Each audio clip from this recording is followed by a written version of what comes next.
आदरणीय स्पीकर साहब, मेरे भाषण का शीर्षक है विश्व आतंकवाद पर भारत का नजरिया।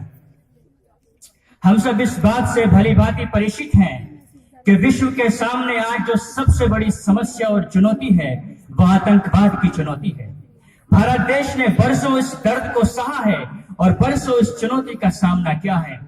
भारत देश ने न सिर्फ अपने यहाँ पर आतंकवाद की कड़े से कड़े शब्दों में निंदा की और उसको खत्म करने के लिए ठोस से ठोस कदम उठाए, बल्कि भारत देश ने विश्व मंचों पर भी आतंकवाद के खिलाफ बड़ी बेबाकी से आवाज बुलंद की।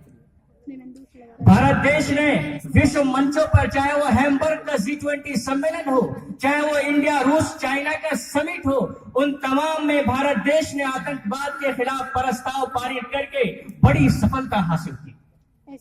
भारत देश ने संयुक्त राष्ट्र में खुले और साफ अंदाज में ये कहा कि हम सब इस बात को स्वीकार करें कि आतंकवाद सीधा सीधा मानव अधिकारों का उल्लंघन है।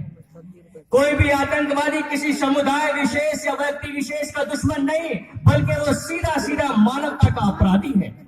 इसलिए जो देश किसी भी प्रकार से आतंकवाद का शरण करे, उसको पनाह दे, उसकी रक्षा करे, उसकी मदद करे, उसके लिए फंडिंग करे, उसके लिए हथियार सप्लाई करे, ऐसे देशों को चिन्हित करना चाहिए और ऐसे देशों को विश्व समुदाय से बाहर कर देना चाहिए।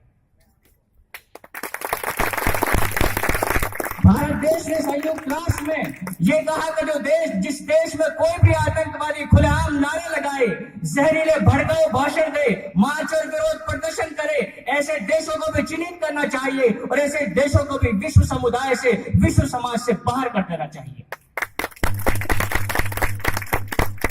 और भारत देश ने संयुक्त राष्ट्र के मंच से तमाम देशों से यह अपील की कि अपना मोह त्याग करके, वो अपने पुराने समीकरणों को छोड़ करके, अपने इख्तिलाफ को परे रख करके इस बात पर ध्यान दें कि तमाम देश आतंकवाद को खत्म करने के लिए एक मंच पर आए, क्योंकि भारत ने हमेशा सब दुनिया से यही कहा कि जंग तो खुद ही एक मसला है, जंग क्या मसलों का हल देगी, जंग तो खुद ही एक मसला है, जंग क्या मसलों का हल देगी, आग और खून आज बख्शेगी, भूख और एहतियाज टल देगी।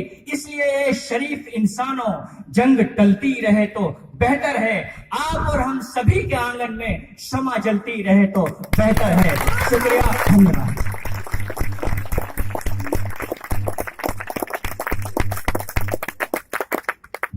अभी आपने बहुत जोशीला वक्तव्य सुना।